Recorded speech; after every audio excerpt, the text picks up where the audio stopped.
राजस्थान विधानसभा 2023 के परिणाम सामने आ चुके हैं और 115 सीटें जीतने के बाद भाजपा अब सत्ता संभालने जा रही है। वहीं कांग्रेस गठबंधन 69 सीटों के साथ में विपक्ष में बैठने के लिए तैयार है। कुल मिलाकर यह तो परिणामों की तस्वीर है, लेकिन अब असली तस्वीर वह बाकी है जो कि राज्य को चलाने वाली है, यानी कि अब राजस्थान में मुख्यमंत्री कौन बनेगा, वहीं विपक्ष का नेता कौन होगा, इस पर अब सभी की नजरें हैं। हालांकि भाजपा में फैसला आलाकमान को ही करना है, लेकिन क्या हमेशा की तरह जो परंपराएं रही है उन्हीं के अनुरूप भाजपा कोई फैसला लेने वाली है, या फिर कोई समीकरण देखते हुए, लोकसभा चुनाव की तैयारियां देखते हुए कोई फैसला होने वाला है, इस बात पर सभी की नजरें लगी हुई है।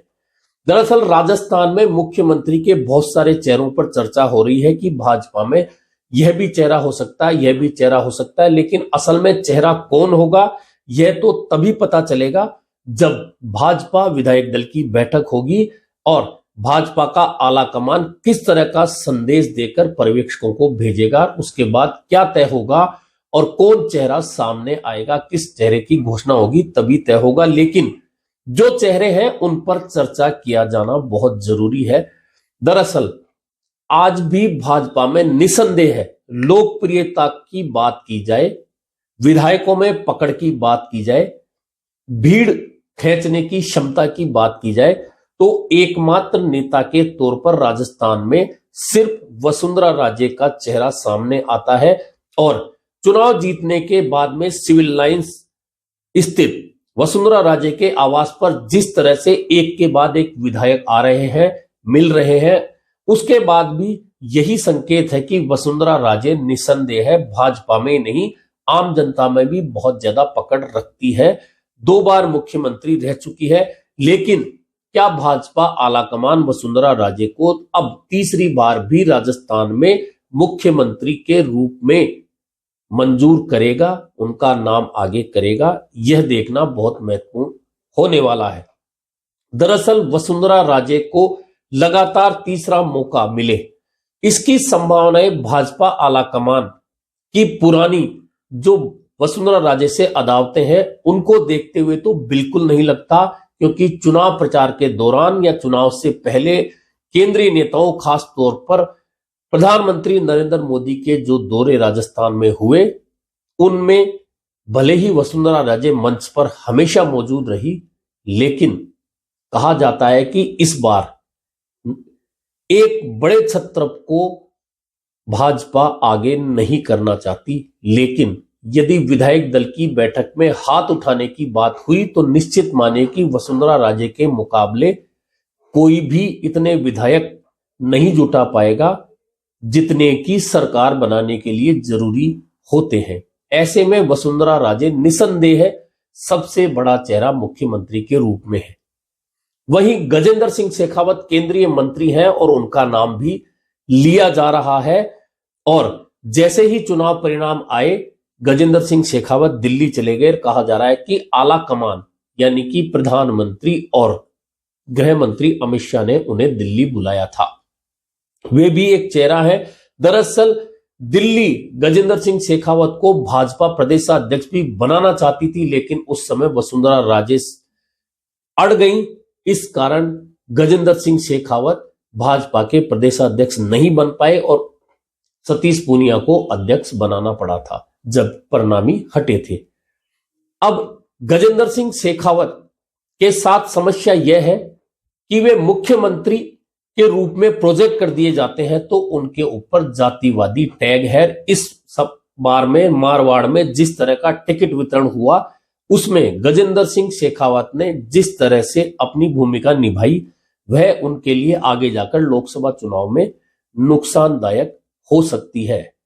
इसके बावजूद गजेंद्र सिंह शेखावत को भाजपा का मुख्यमंत्री का एक चेहरा माना जा रहा है।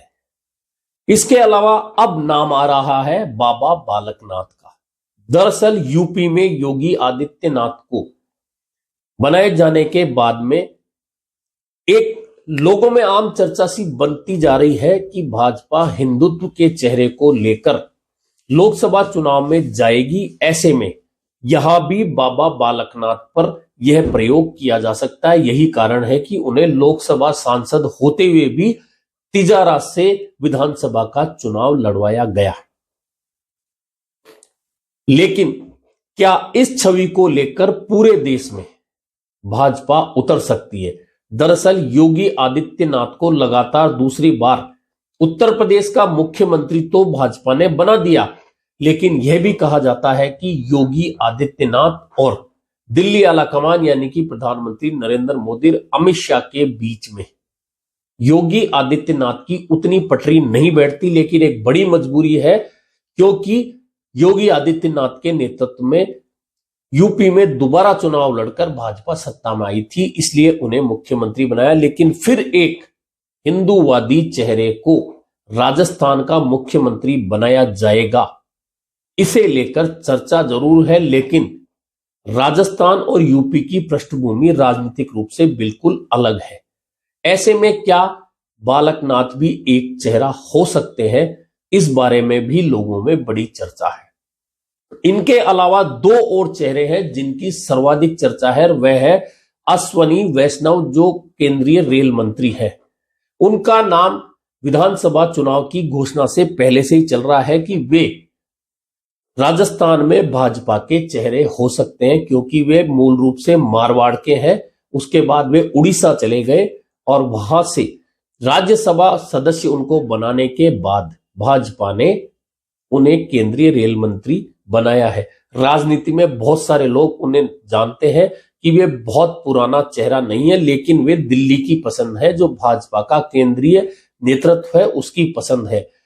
चर्चा तो यह भी चली थी कि वे जयपुर की किसी सीट से विधानसभा का चुनाव भी लड़ सकते हैं, हालांकि ऐसा हुआ नहीं। दूसरी ओर अश्वनी वैष्णव के साथ में एक माइनस पॉइंट यह है कि वे जब से केंद्रीय रेल मंत्री बने हैं तब से एक से अधिक यानी कि लगभग हर महीने एक रेल दुर्घटना छोटी या बड़ी होती आ रही है, और वे एक असफल रेल मंत्री के रूप में चर्चा में आए हैं। इसके बावजूद क्या दिल्ली अपनी पसंद के इस नेता को राजस्थान में मुख्यमंत्री बना सकती है? वही एक नाम आता है सुनील बंसल का। सुनील बंसल संघ पृष्ठभूमि के हैं और उत्तर प्रदेश में उन्होंने चुनाव के दौरान और संगठन को मजबूत बनाने में बहुत बड़ी भूमिका निभाई थी। ऐसे में सुनील बंसल का नाम भी राजस्थान के मुख्यमंत्री के तौर पर लिया जा रहा है। लेकिन क्या विधायक दल के बाहर से किसी को या सांसदों के बाहर से किसी को मुख्यमंत्री के रूप में भाजपा राजस्थान में मौका देगी? ऐसा चर्चाओं में तो है, लेकिन संभावनाएं कम है। वैसे भी राजस्थान में लोकसभा चुनाव में लगातार 2 बार भाजपा 25-25 सीटें जीत चुकी है। ऐसे में क्या भाजपा वसुंधरा राजे या उनके समर्थक विधायकों के खिलाफ जाकर भी कोई फैसला ले सकती है?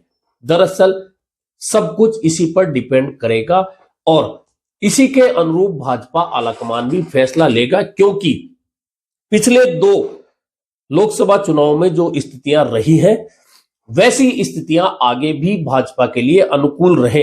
हालांकि 3 राज्यों के चुनाव में जीतने के बाद भाजपा आश्वस्त है कि लगातार तीसरी बार लोकसभा चुनाव में उसे बहुमत मिलने वाला है।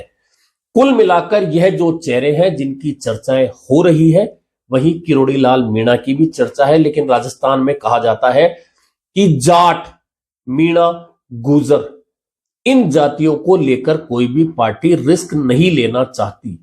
हालांकि भाजपा कई बार आश्चर्यजनक फैसले करती है। ऐसे में हो सकता है कि यह फैसला भी भाजपा कर ले। फिलहाल यह सब चर्चाओं के केंद्र में है, लेकिन तय तभी होगा जब दिल्ली से आदेश आ जाएगा, भाजपा विधायक दल की बैठक हो जाएगी और उस बैठक के बाद में नाम सामने आएगा कि फला नेता को विधायक दल का नेता बनाया जाता है। तभी स्पष्ट होगा कि भाजपा आखिरकार कौन से पत्ते अभी दबाए हुए है। यह तो हुई भाजपा में मुख्यमंत्री के चेहरों को लेकर हो रही चर्चा की बात। दूसरी ओर अब कांग्रेस में विधायक दल का नेता यानी कि उपनेता प्रतिपक्ष या नेता प्रतिपक्ष कौन कौन नेता बन सकते हैं, इस बात को लेकर भी चर्चाएं शुरू हो गई है। कल यानी कि मंगलवार को राजस्थान में कांग्रेस विधायक दल की बैठक बुला ली गई है। अब उस बैठक में नेता प्रतिपक्ष और उपनेता का फैसला होगा या कल की बैठक सिर्फ एक औपचारिक मुलाकात के तौर पर बुलाई गई है, यह एजेंडा अभी सामने नहीं आया है, यह कल ही पता चलेगा। लेकिन राजस्थान में नेता प्रतिपक्ष कौन हो सकता है, इस बात को लेकर चर्चाएं जरूर हो रही है। दरअसल कांग्रेस में इस वक्त जो चेहरे हैं उनमें पहला नंबर आता है मुख्यमंत्री अशोक गहलोत, जिनके नेतृत्व में राजस्थान में लगातार तीसरी हार हो चुकी है। वे फिर चुनाव जीतकर आ गए हैं। क्या वे नेता प्रतिपक्ष होंगे? क्या पूर्व उप मुख्यमंत्री सचिन पायलट, जो लगातार दूसरी बार टोंक से विधायक बनकर आए हैं, वे नेता प्रतिपक्ष होंगे? क्या पार्टी के राष्ट्रीय महासचिव रहे और कार्य समिति सदस्य हरीश चौधरी वे चेहरा हो सकते हैं जो कांग्रेस विधायक दल की कमान विधानसभा में संभालेंगे? या फिर प्रदेश कांग्रेस अध्यक्ष गोविंद सिंह डोटासरा, जो लगातार चौथी बार लक्ष्मणगढ़ से विधायक बने हैं, वे विधायक दल के नेता हो सकते हैं? या फिर कांग्रेस विधायक दल का नेता इन चेहरों के अलावा किसी नए चेहरे पर भी पार्टी दांव खेल सकती है? दरअसल इन चारों चेहरों की ही बात करें तो अभी गोविंद सिंह डोटासरा प्रदेश कांग्रेस अध्यक्ष है। निश्चित है कि पार्टी एक जाट नेता को या तो प्रदेश अध्यक्ष रखेगी या नेता प्रतिपक्ष बनाएगी। अब यदि गोविंद सिंह डोटासरा को लोकसभा चुनाव तक अध्यक्ष रखा जाता है तो फिर तय मानिए कि फिर जाट नेता प्रतिपक्ष नहीं बनेंगे, यानी कि फिर किसी और चेहरे पर चर्चा होगी। अब पिछले 2 चुनाव भी जब कांग्रेस हारी थी तो मुख्यमंत्री अशोक गहलोत नेता प्रतिपक्ष नहीं बने थे, यह भी स्पष्ट है, क्योंकि अशोक गहलोत कभी भी विपक्ष के तौर पर सदन में बंद कर रहना नहीं चाहते हैं और वे सदन में आते भी बहुत कम है। ऐसे में इस बात की संभावना भी बहुत कम है कि मुख्यमंत्री अशोक गहलोत इस पद से हटने के बाद नेता प्रतिपक्ष बनेंगे। अब सचिन पायलट की बात करें तो सचिन पायलट नेता प्रतिपक्ष बन सकते हैं, क्योंकि उनके खेमे के करीब करीब 20 विधायक इस समय जीत कर आए हैं, जिसमें पुराने और नए चेहरे दोनों शामिल हैं। और क्योंकि सचिन पायलट उप मुख्यमंत्री रहने के अलावा लोगों की पसंद में है और पार्टी जिस तरह का उनके साथ व्यवहार कर चुकी है, अब नहीं चाहेगी कि लोकसभा चुनाव से पहले उनके साथ ऐसा किया जाए। जो नुकसान विधानसभा चुनाव में गुर्जर वोटों की बेरुखी के कारण कांग्रेस को बहुत सारी सीटों पर उठाना पड़ा है, वह नुकसान लोकसभा चुनाव में भी उठाया जाए। ऐसे में सचिन पायलट भी नेता प्रतिपक्ष का एक मजबूत चेहरा कांग्रेस में है। हालांकि यह सचिन पायलट पर निर्भर करेगा कि क्या वे खुद नेता प्रतिपक्ष बनना चाहते हैं या फिर वे जिस तरह से कांग्रेस कार्य समिति के सदस्य हैं और अब अध्यक्ष मल्लिकार्जुन खड़गे की टीम में राष्ट्रीय महासचिव बनकर पूरे देश में काम करना चाहेंगे।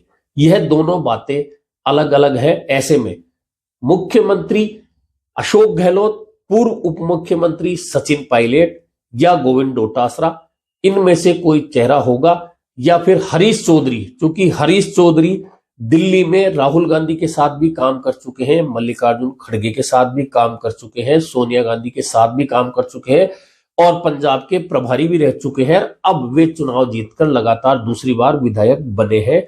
ऐसे में वे भी एक चेहरा है, लेकिन हरीश चौधरी उसी कीमत पर नेता प्रतिपक्ष बन पाएंगे जब प्रदेश कांग्रेस अध्यक्ष पद से गोविंद सिंह डोटासरा को हटाकर किसी और को वहां प्रदेश अध्यक्ष बनाया जाएगा। जिनमें यदि एक संभावना जो जिस पर चर्चा हो रही है वह यह भी है कि सचिन पायलट प्रदेश कांग्रेस के अध्यक्ष बन जाए। लेकिन लोकसभा चुनाव की जो स्थिति बनी है, पार्टी अब विपक्ष में आ चुकी है। ऐसी स्थिति में क्या सचिन पायलट मेहनत करने के लिए लोकसभा चुनाव से पहले प्रदेश कांग्रेस के अध्यक्ष बनना पसंद करेंगे?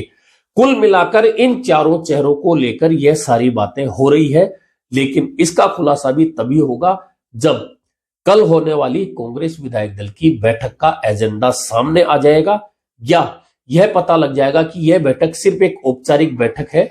इसके बाद एक बैठक होगी जिसमें नेता प्रतिपक्ष को लेकर कोई फैसला होगा। फिलहाल मुख्यमंत्री कौन होगा, इस बात की चर्चा भाजपा में और आम लोगों में है। वहीं नेता प्रतिपक्ष कौन होगा, इस बात की भी चर्चा राजनीतिक गलियारों में हो रही है और संभावनाओं पर सब लोग अलग अलग नामों पर चर्चा करते दिख रहे हैं।